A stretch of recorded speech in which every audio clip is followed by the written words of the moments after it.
Let's do other stories now. Over 1.2 billion cedis is spent annually on the importation of rice to Ghana at the detriment of local rice production. Although government had plans to improve the sector, much is yet to be done. Joy Business's Karen Dodu visited Nowam, a rice-growing village in the Shati region, and has come through with this report. Cyprian has been growing rice in Nowam for the past 24 years. As a staple food in Ghana, there is a huge demand for the commodity daily. For Cyprian, also a school teacher, rice production has been profitable over the past few years and has become a major source of livelihood for his family. And rice, really, that's what I used to pay my children's fees. It has benefited me a lot. My father used to do it when we were kids. And when I completed school at the university and started teaching, I got into this in 1994.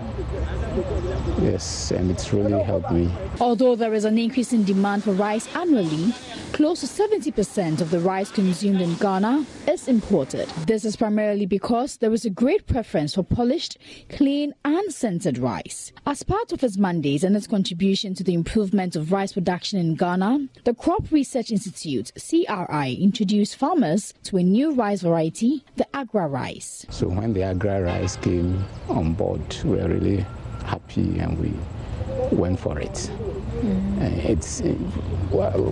The yield is better. It's better than that of the Jasmine 85 that we used to be cropping. Yeah, the Agra rice, the yield and then the resistance to disease and the crop insects, it's better.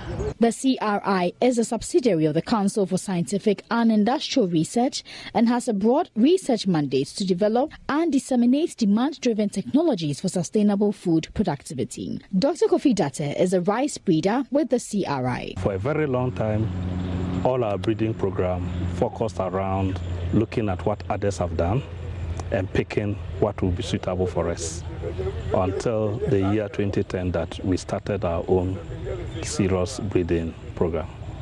You may find that what you are trying to develop, somebody has already developed it long ago.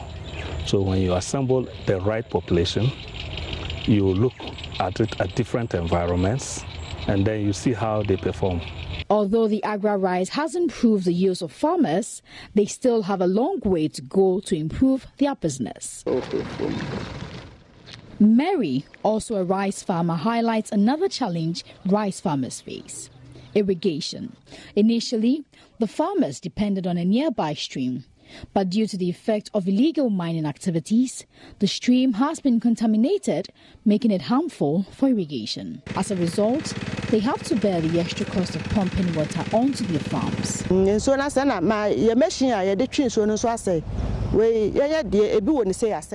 we can't use that water, and we have to pump the water from another stream, costing us 100 Ghana cedis every week for fuel.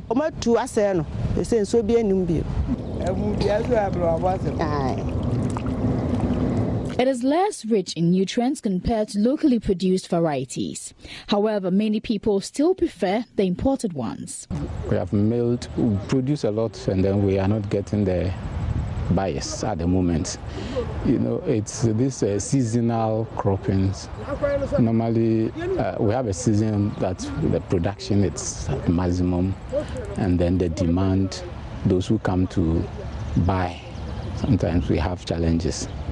So generally, as at now, we have a lot of rice in stock, but the buyers are not coming.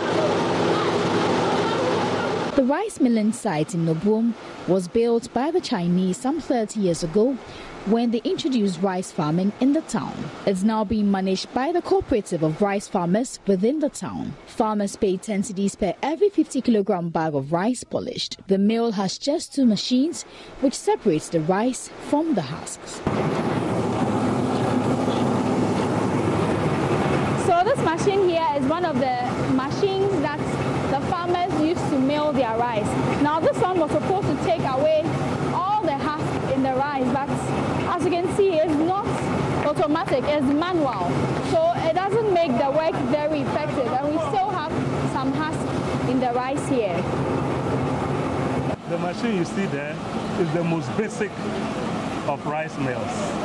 It's a single unit husker and polisher, and it just comes out and is bagged. Ideally, you should have at least a destoner that will remove stones. Then you should have a grader that will grade the rice into broken and unbroken copper. Those are the basic things that we must have. In 2008, the then government introduced the National Rice Development Strategy, the NRDS, with a goal of doubling rice production by 2018 and improving quality to increase demand for domestic rice. However, not much has been done with the average rice production from then, which is around 670,000 metric tons annually. To improve production, Dr. Kofi Datta believes that farmers can do more. They need to run it as a business. If we mill here, 1 mini bag is 13 cedis. If we mill 1,000 bags, that's already 13,000. 2,000 bags, and you are already buying a new mill. So why can't they buy a new mill? Okay. We shouldn't depend on government. Should facilitate, make sure that those who are importing, the import is levied to boost local production.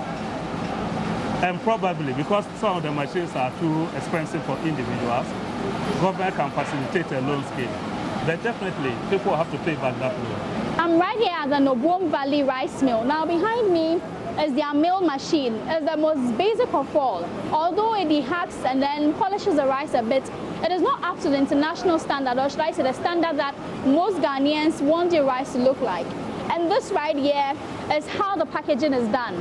It's sold to our market women just like this, and they buy on credit and pay back to the farmers in bits. Now, Ghana spends about 1.2 billion cedis annually importing rice. Now, with the potential that these farmers have and the money that we spend annually importing rice, more work needs to be done to improve the yields and the rise of our local producers. Reporting from the Boom in the Ashanti region, Karen Dodu. And for the last episode of the Joy Business Van for 2018, we bring you one of this year's inspiring stories about Eric Aqua, who abandoned his comfortable life as a pilot in Germany and is back home here in Ghana to help farmers fight pesticides the right way. How? Through his business, Aquamaya Drones Technology. We have his story on the Joy Business Van.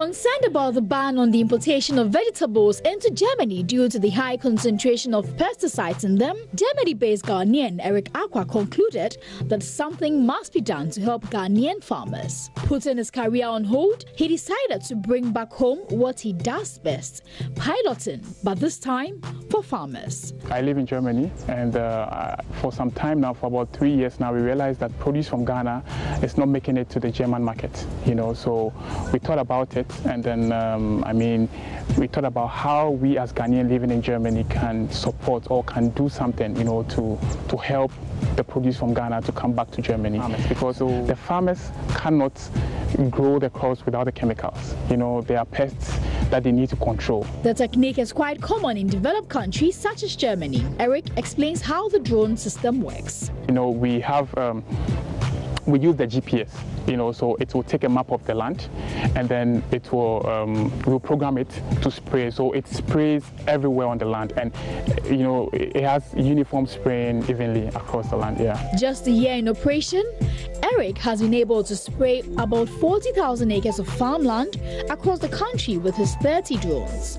The outbreak of the fall armyworm was a booming period for Aquamaya Drone Technology, as most farmers requested their services. The numerous benefits that come with the drone spraying method is what has enticed many farmers. It's going really well. The farmers, most of the farmers we spoke to, they responded to it very well. And I also can say we came at the right time, because it's also a challenge, you know, getting the workforce, you know, the spray gang, the guys who do the spraying, you know, it's been a challenge right now in the market. So the farmers don't get them to do the spraying for them. So they were very happy that there's a technology that will do the spraying faster, about 10 times faster than they will use the manual spraying, you know.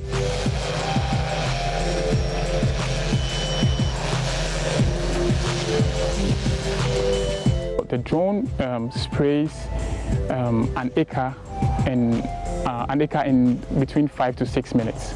You know, this is something that is not possible with the manual spraying. You know, so with the manual spraying, you need almost about a day to spray an acre. You know, but the drone does it in 6 minutes, and then it also saves you about 60% the chemical that you use, you know, when you use the manual spraying, you know, so you save a lot. The farmers save a lot of money, you know, with the chemicals.